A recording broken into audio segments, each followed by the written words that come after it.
মুখ্যমন্ত্রীর নির্দেশের পর শুরু জলের বেআইনি লাইন কাটার কাজ। বজবজের সাতগাছিয়ার বাহিরচড়ায় শুরু জলের লাইন কাটা। পিএইচই দফতরের পক্ষ থেকে শুরু হয়েছে এই লাইন কাটার কাজ।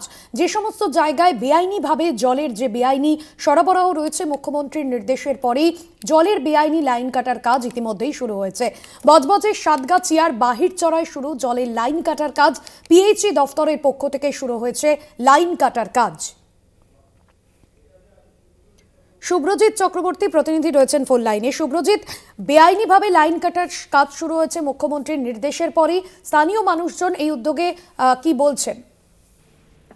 জানিয়ে রাখবো, একদিকে বজবজে প্রথম এই কাজ শুরু হয় এবং বজবজের পরই দেখা যায় বজবজ যে 2 নম্বর ব্লক, সেই 2 নম্বর ব্লকের সাতগাছিয়া বিধানসভা, সেখানে বাহিরচড়াতে যেটা দেখা যায় যে পানীয় জলের যে বেআইনি পাইপলাইন কাটার কাজ শুরু হয়েছে এবং যেটা দেখা যায় যে একেবারে বজবজ 2 নম্বর ব্লকের একটা বড় অংশ কিন্তু এই নার্সারি ব্যবসার সাথে যুক্ত।